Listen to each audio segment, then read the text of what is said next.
Hey guys, Dustin Nguyen, and you're listening to Bat Force Radio. Hey, this is Scott Snyder, and you're listening to Bat Force Radio. This is Paul Dini, listening to Bat Force Radio. This is Kevin Conroy, the voice of Batman, and you're listening to Bat Force Radio, so stay tuned.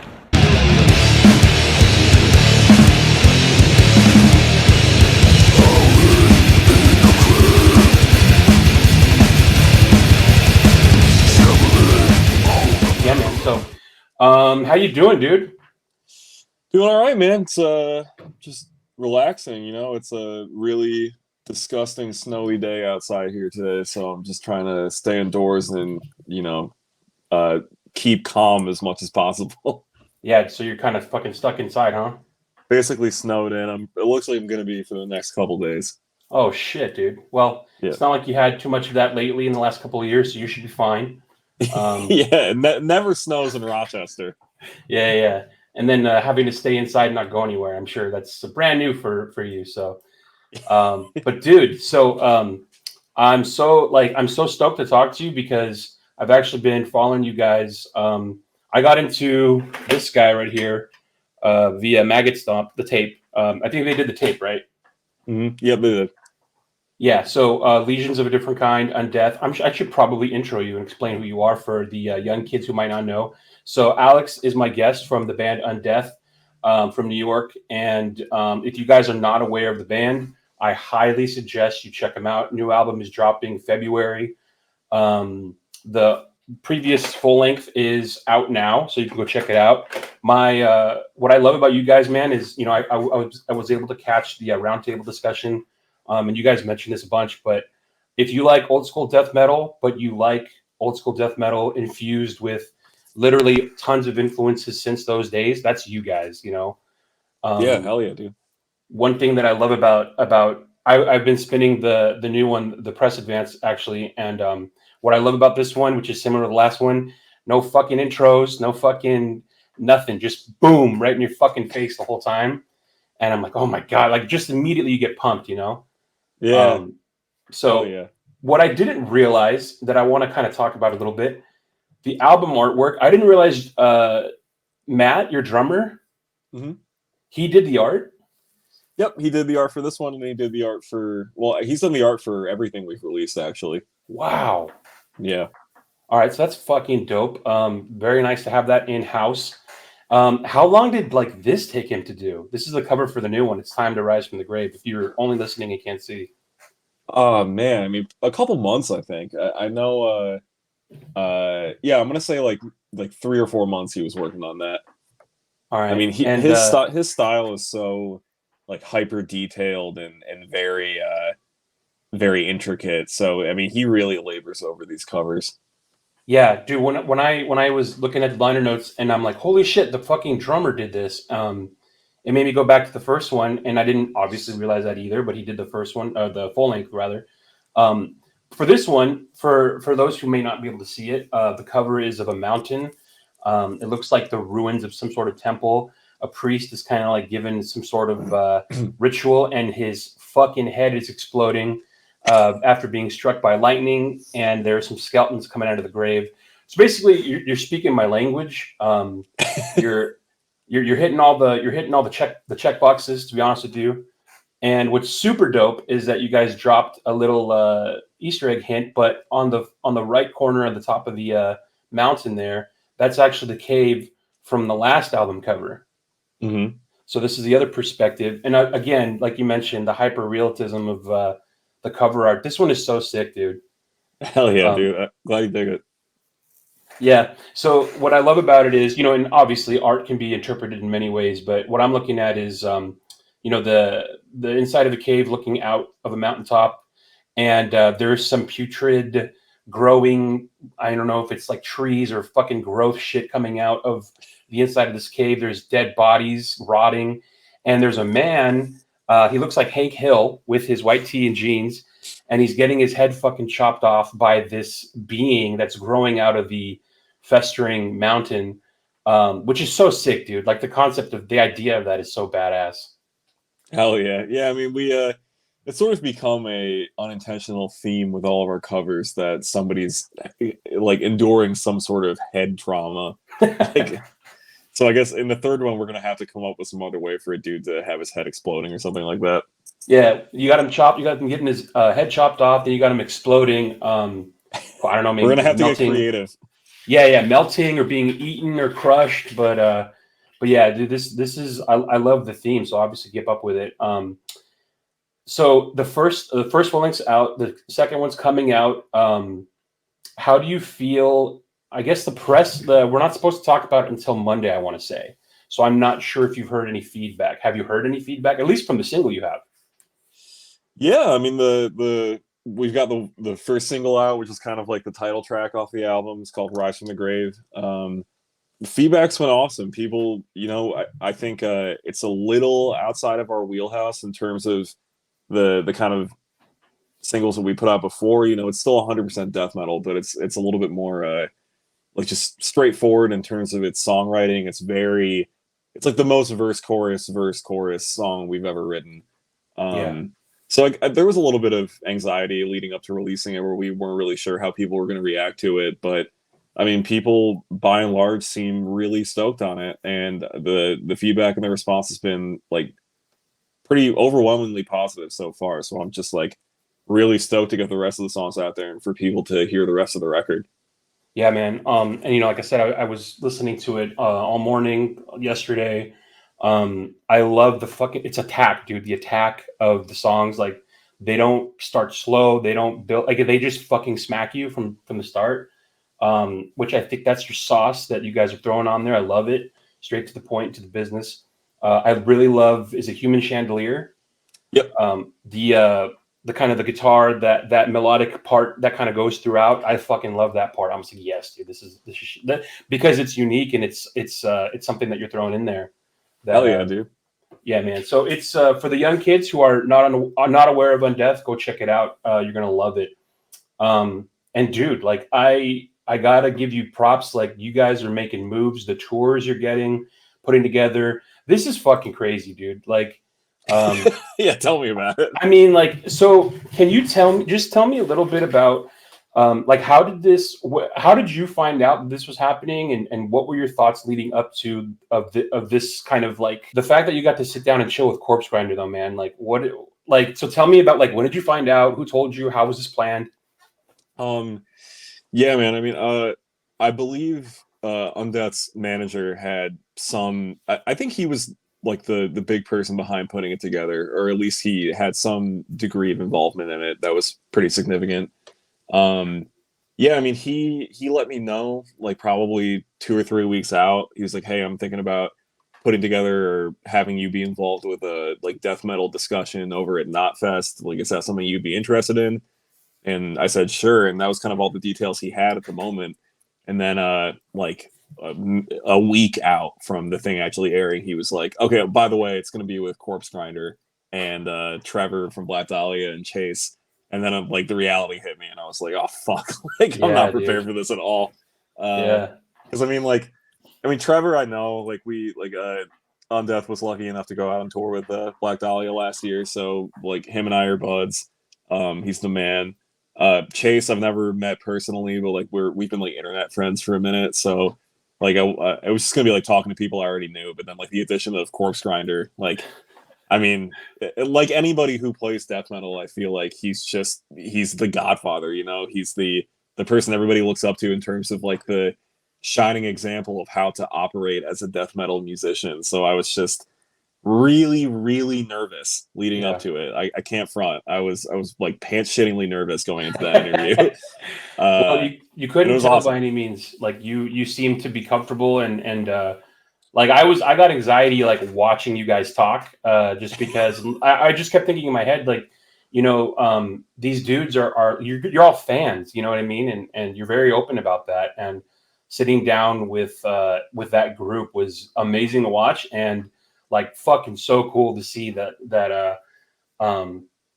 like that Corpsegrinder knows of you, is talking to you. And that also another vocalist from Cannibal Corpse knows of you and is talking about you.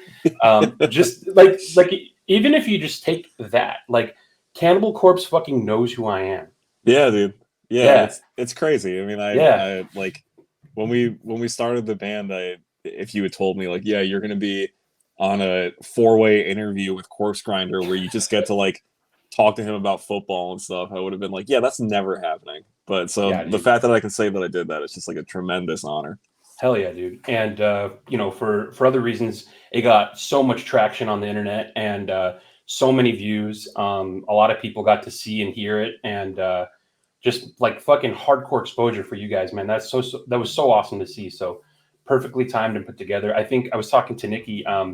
She was stoked on it too. I think she helped out too, because I think she's I'll get this out, but I think she is also doing Corpsegrinder's PR too. So She is, yeah. yeah, so that's like, oh my God, it's so fucking cool to see that you guys kind of all mixed in and folded in together. So, but yeah, dude, something that I was hearing you guys talk about, and if anybody hasn't checked out that roundtable discussion, I think that's on the Notfest YouTube channel. You can go check it out. You still there? You all right? Yeah, I'm still here. Sorry. I think no worries. I think you like phased out. Yeah. But yeah, if you guys have not checked out that interview, it's a very cool one. I love the answers you guys gave. It really is like, imagine if fans who grew up with this music got to make it now and got to hang out and talk about it, and it was rad to see, dude. I want to take it over a little bit. I'm not trying to get you canceled, but I do want to bring up some old tweets of yours real quick. Oh, Jesus, this one is very important to me. Every Matrix movie is good, all of them, even Revolutions. Accept this fact and be free. I 100% agree with you, man. I stand by that 100%. Yeah. Oh, and I love the Matrix. Did you watch the new one? I'm assuming that was after the new one came out. Yep, I did. Okay. I love the Matrix, and for that reason, I got halfway through, and I'm like, I need to watch this in a fucking theater. I can't do this to myself. Like, it looks so good and crisp that I gotta watch it in the theater. So I stopped myself. I haven't finished it. I've been trying to forget it just so I can kind of relive it. But what about the Matrix? What hits for you on the Matrix?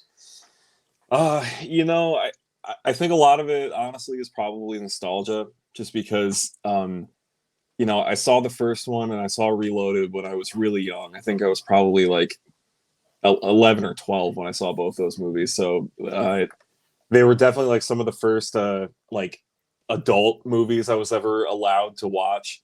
I think my dad brought them home. He had like the DVDs for them, just because like if people don't remember who are listening to this, like The Matrix was such a phenomenon when it was happening. Nobody had ever made a movie like that, and it was just such a cultural touchstone at that moment in time. So it was kind of like it was one of those movies you just had to see. So I remember like my parents bringing it home and watching it, and as a result of that, I was exposed to it. But I think what attracted me to it was just like, I mean, as a kid, it wasn't the philosophical aspects of it or anything too deep. It was just a fucking cool movie. And, I already had kind of a growing interest in like some martial arts movies and kung fu movies and stuff like that. And The Matrix just kind of like scratched all those issues, but took it to another level. And I mean, the action and the choreography in those movies to this day holds up as like some of the best that's ever been filmed. So I mean, like all of them, like no matter what shortcomings the sequels have, and they do have shortcomings, like they're all great movies, and I would recommend them wholeheartedly to anybody. Dude, amen, man. And like I could listen to your sermon all day on that. I think I was like right around the same age. I was in 8th grade, or it was like the summer before 8th grade when the first one came out. And those not knowing at the time, there was a lot of controversy because it was like, the whole guns in schools and all that stuff. Mm-hmm. And there was a lot of tragedies that were, I think, close. I think the big thing was, man, they're going to release this movie like really close to, like a conversation about like gun control and stuff at the time. Obviously, this movie had nothing to do with that, but, it's triggering maybe some people. So that was a big thing. Like it was in the news a lot. And then I remember seeing it was rated R, going to see it with a buddy and my dad, because you couldn't go see it by yourself if you're under like 14 or something. And just being blown away, dude. Like, oh my, like you're right. Never seen anything like it. I had no idea they were able to make movies like that. The way that they filmed it changed movie making. Have you dug deep into like, I know you're saying that the philosophical elements, obviously as a kid, we don't have the time or know what we're looking at, but have you ever like dug into like some of the inspiration behind it? Yeah, I mean, I think Lana Wachowski is a really awesome person, and I think her approach to filmmaking and the ideas that she was trying to get across in those movies are really remarkable. You know, I can't say too much about like what specifically inspired her to talk about the stuff that she was writing about in the Matrix trilogy, but I mean, I really appreciate just everything those movies have to say about individuality and like free will and the kind of like more esoteric German philosophy that they get into. I think like it from the jump, it was such a ballsy move to incorporate these really heady themes and really like complicated discussion topics into a movie that, you know, for lack of a better word, is kind of like a glorified kung fu movie.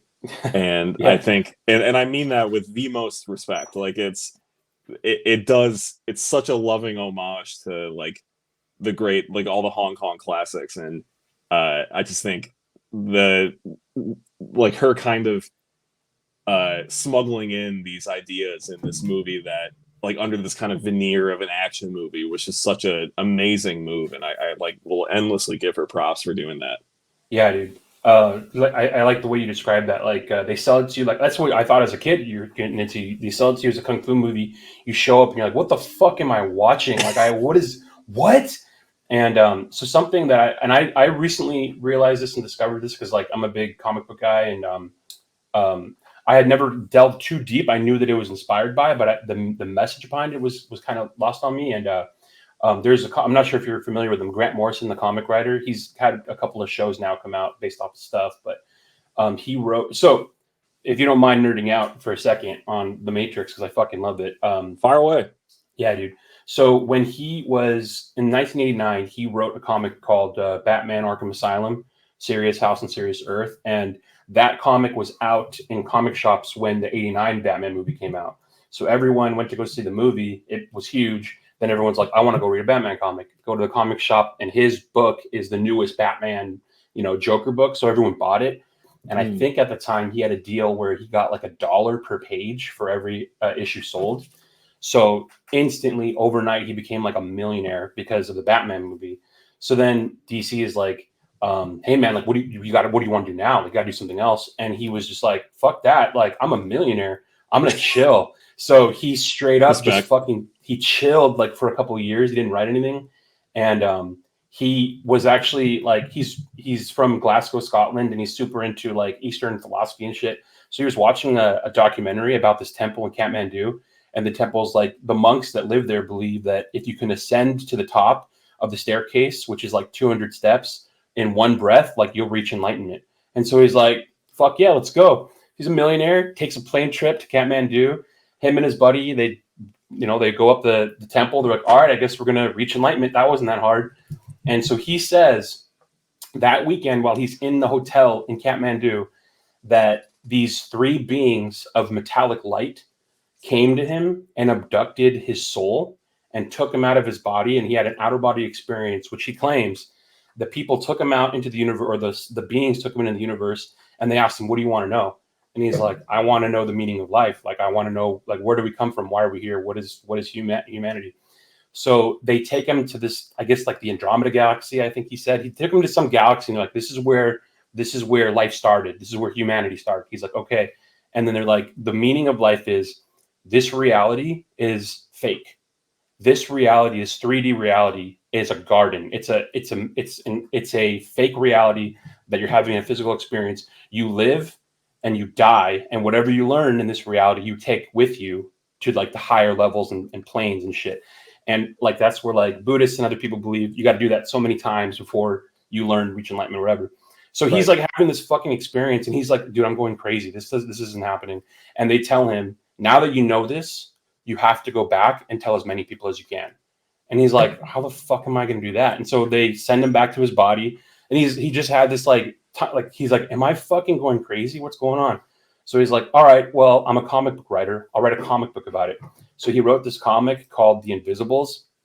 And The Invisibles is about a group of psychic spies that are trying to wake people up from the physical reality to teach them that there's actually a war going on for their souls, and that they have to wake up other people to fight against like this evil group that is trying to like imprison you, to use the physical reality as kind of like a prison, keep you asleep, use your use your souls, use your spirit, use your energy for nefarious reasons. You got to break out and fight those people, right? So he wrote that comic, and the Wachowskis read it. They loved it. They took a bunch of that stuff and they put it into a movie, which was The Matrix. The Matrix comes out, becomes fucking massive. And then Grant Morrison's like, holy fucking shit. Like, my story is now like out there, way bigger than I ever thought I could make it. Whoa. Holy fuck, dude. I had no idea about any of that. You just like exploded my whole universe. Dude, so I already liked The Matrix, right? Yeah. And then I heard him give a speech about that at like a convention. And I'm just like, holy fucking shit. And if you look at, I don't think I put any pictures in here of it, but if you go into the comic and you flip through it, there's like panels that are shot for shot, like the image of when he's first having to jump from the building because Morpheus is trying to teach him that this shit's fake, dude. Like, if you believe and release your mind, like, you can do whatever the fuck you want. You're a god in here, right? And so all that stuff, that concept of the agents trying to come and kill them, and there's a group of, they look like they have penis hats, dude. It's funny, like, but in the comic they look silly because it's like 80s UK bad guy, but yeah, dude, like that fucking made my love for the Matrix just go tenfold because. Like, obviously, you look at the Wachowskis, you think about their life, what they've been through, what it means to them, and like what like the way that they are living their lives and expressing and choosing to think about how they think of reality and perception. Like, that gives it a whole nother layer. And then you look at all the topics and the things that are in the movies, and it's like, oh my god, dude, this is the greatest fucking thing ever. So that reminds me.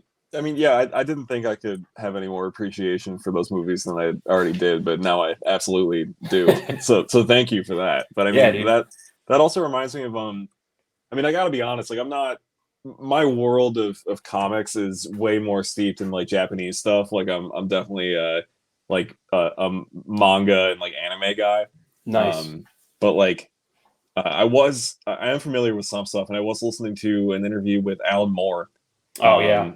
And he had this concept that he was talking about that like really astounded me. And he was basically saying that like his belief on time and the universe is that, and like the afterlife and all this stuff, is that when you die, all that energy has to go somewhere, and the only logical place for it to transfer to is back to the beginning of your life.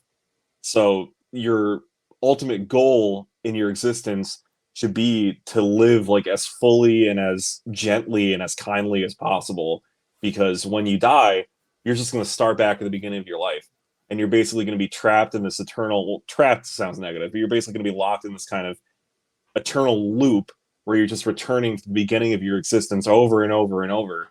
So you only get one shot at this, so you might as well make it the best and the most, fulfilling experience that you possibly can. And I was already a fan of like Watchmen and a lot of the other stuff that he's done, and that just kind of made me develop a whole new appreciation for his writings and his thinking. Yeah, man. Maybe, I don't know, man, maybe it's like the past couple of years that's given everybody the ability to kind of slow down and really start to look at all that stuff. But that's kind of like what's happened to me, where all this stuff that I've loved and all these things, music, movies, books, whatever, like I've been able to like delve much more deeper into them because of being forced to, Right. And so it's giving you more time to kind of appreciate like what's going on. And to bring it back to you, man, like fucking A, I mean, I'll bring this one up. These are a couple of shows that are coming up. Is it in March? Yep. Acacia Strain. Heavy as fuck shows, dude. I mean, like the fact that you guys are doing this stuff, like you got when you look at your life right now and you look at the things that you're getting to do right now currently, like what does it do? What does it bring up? What are your thoughts? Yeah, that's a great question, man. I mean, it's probably not very metal of me to say, but like it makes me very emotional, because I've been, and this isn't me like singing my own praises or anything like that, far from it, but I mean, like, I personally, and also like everybody in the band, like we've been toiling away at this shit for years and years and years. Like not just Undeath, like a lot of the success that Undeath has happened very fast, but like all five of us have been in bands and just trying to make something resembling this happen for, over a decade at this point collectively. And I think back on all the times where I was in bands before that just, I sacrificed so much of myself and of my time and of my money, and like it was just such an emotional drain for me to try to just make literally anything happen with any of these bands I used to be in. And that's not to say that like, it was just a colossal nightmare the entire time. Like I had amazing experiences with all of my past bands, but the singular goal I've had in my life with music since the beginning, since I started, performing and writing music, was I wanted to be in like a self-sustaining touring band. That was the future I envisioned for myself. I wanted to be in a band where it was stable and, sensible enough for us to hit the road and tour and play shows and put out records and not have it like be such a stressful experience that it broke us up. And Undeath has been that. Undeath has been like the first time in my life and in pretty much anybody in the band's life where we've really tasted like a serious degree of success. And I don't know what the future holds. I don't know like how long it's gonna last. I don't know like if it's gonna keep getting bigger or if it's all gonna end tomorrow. Like I have no idea. So I just try to stay humble and I try to just stay present and acknowledge all of the great things that have happened to us. And I try to just keep my nose to the grindstone and keep working so I can keep doing this for as long as I can. Yeah, dude. And I think I was thinking about you guys kind of in that sense where, you're talking about collectively as a group working on different projects coming together and then it's kind of clicking now. But, that, I mean, better than anyone doing it. That doesn't happen all the time. Like, there's bands that they might have like a demo come out. The demo is amazing, but whatever reason, the band just can't stick together or whatever. But you guys are kind of the example of, I think like I don't know what made me think about it. Maybe it was like finally clicking with the artwork. I'm like, oh my God, the drummer is the dude doing the album covers. And then I'm like, man, like the songs they write are so fucking good. Like it's not easy to get that connection with a couple of guys, in the same band to do it consistently over an amount of time where every release that they've had is consistently good. So what do you think it is about you guys? Like, is it maybe the time that you've known each other? Is it like similar? What is it that makes you guys gel so well and kind of produce not just good art, but also like consistently produce good art? I think that it's got to be a mix of a couple different things. I don't know if there's one secret thing that just like makes everything click. I think if I had to guess, I would say a lot of the reason why we're able to, operate so consistently as a band and without a lot of like stress or like fighting and stuff like that, it's just because like we're all pretty low key, relaxed people deep down. We have goals and we have ambitions and we're driven in what we do. We want to like take this thing as far as we can and we want to succeed, but at the same time, like none of us really have huge egos. None of us really are saying, I need to get my way with this one discussion, and if I don't, I'm gonna throw a huge tantrum about it. Like we're not like precious artists in that sense. We're just like we kind of lucked out in the sense where we're just happen to be five dudes who are just pretty low key, like stoner type guys, and we just love death metal. And I think our dynamic as a band is a very like communal and a very just like I keep saying relaxed, but like it truly is like a very calm environment. Like in the van, we're not like raging and screaming and stuff. We're just like driving, listening to music, like reading books. Like we're like a very chill group of guys. And I think that just kind of that combined with the fact that Kyle and Tommy and Jared and Matt are phenomenal at their instruments, I think that just all kind of coalesces into us being able to operate at like a really great and consistent level as a band. Hell yeah, dude. Yeah, you could tell, by the way you present yourself in like interviews, by the music you put out that you're enjoying it. You're not, you're in a good spot. Man, like I think really the last couple of years has been such a fucking ultimate test for you guys in the sense like if you can make this shit work during the last couple of years, like you can pretty much do this through anything, it seems like, So yeah, totally. Yeah, you guys got put through the ringer, and it's so awesome to see you come out of it. You know, because like I said, I've been kind of following you guys since since at least the first full length, and the way the world went to shit, and really fucking put a damper on touring bands, especially ones who are like trying to grind it out and make something of what has already kind of started. I'm like, fuck, man. So if anybody's listening to this, by the way, like, and I try to do this as much as I can because I do have friends and connections. Buy a fucking ticket to the show, buy a fucking shirt, buy a fucking CD. Don't ask to get on the fucking guest list. Like, especially right now, it's so important and crucial to kind of support you guys because it was devastating for bands the last couple of years. And we're so lucky that some of you guys are still around and still willing to kind of do it.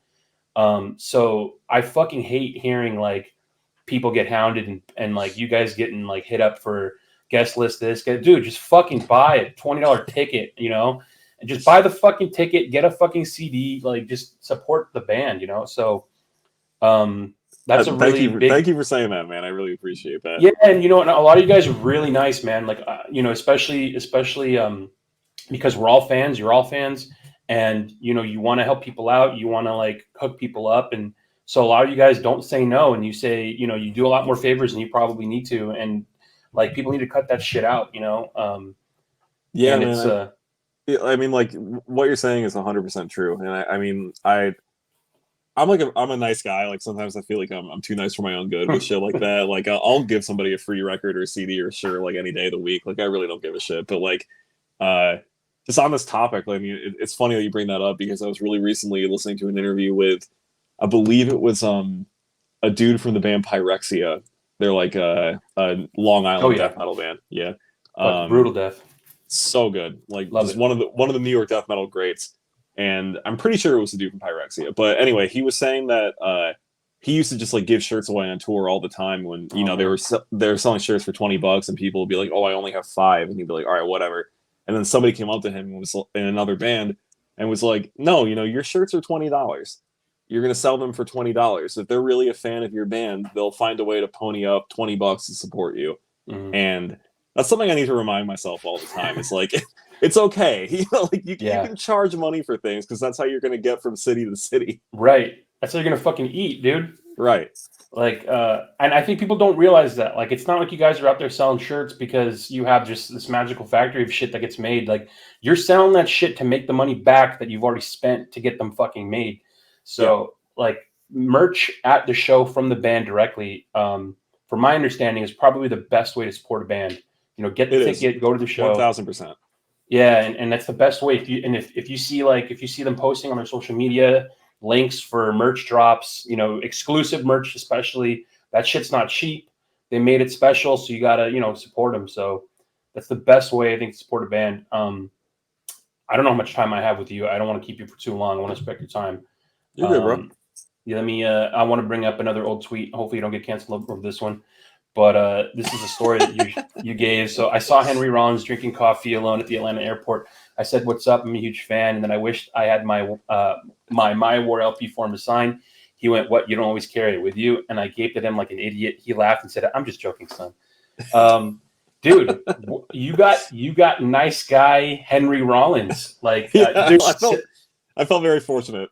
There's so many different Henrys that you could get, you know, because he's I think now he's way more chill these days. Yeah. He's super chill. He drinks coffee. I think he's like, if he's not vegan, he's like more he's like very conscious about what he puts into his body. He's got like a routine schedule of listening to music, that he listens to new shit during the weekdays, and then during the weekends he listens to his favorites. He says that's his like workout for music. It's pretty awesome. That's awesome. But yeah, dude, like that's fucking awesome. That's a cool interaction with Henry Rollins for sure. I'm sure if I had met him in the mid '80s, it would have gone way differently.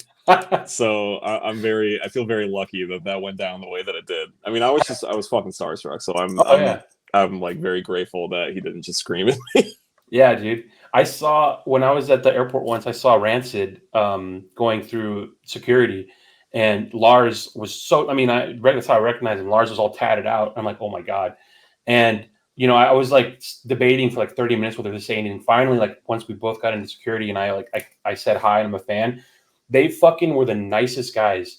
and like they actually walked with me to my gate. Like I thought they were just gonna leave, but they kept walking with me to my gate, and they were just asking me questions about like just like they were just having a conversation with me, and I'm like, dude, this is so like that kind of reminded me of that Henry Rollins interaction that you had. Like that shit's gonna stick with you, you know? Yeah, that's Sure. awesome. Yeah, I love Rancid, dude. I mean, like, I feel like if I met what's his name, Tim Armstrong. Oh yeah, Like, yeah, I would be kind of at a loss for words. So it's dope that they were nice to you. That makes me feel very good about listening to their music. yeah. Well, I mean, you know, old punks. I guess they're, you know, I don't see them as much, but you know, that's like the word is like they've always been down to earth, cool guys. Because even more so than metal, like these are kids that never thought they'd fucking be at any level that they are now. So that's really cool. Yeah, totally. But hey, man, I want to cut you loose because I want you to enjoy the rest of your day. This was fucking rad. I loved having this little convo with you. Maybe after the couple of shows you have, the record comes out and you have some more time, you're doing some more interviews. I'd love to have you back, chit chat about some other shit. Absolutely, dude. Yeah, let's get a part 2 happening. For sure, man. So the new album, when does the new album drop? I should probably know this. April 22nd. Okay. And if you want to support death metal, the fucking new wave, I mean, it's not even new. This shit's been around, but you guys are just fucking breaking out amazing. So if you guys want to listen to some good shit that's going to make you headbang, want to go for a run and do something with your life, listen to this. Fuck yeah. Thanks a lot, man. I appreciate it. I'll see you out on the internets. Thanks so much for hopping on, dude. Yeah, dude. Thank you for having me. For real, I appreciate your time. All right, dude. Have a good day. You too. Later, man. All right, take it easy.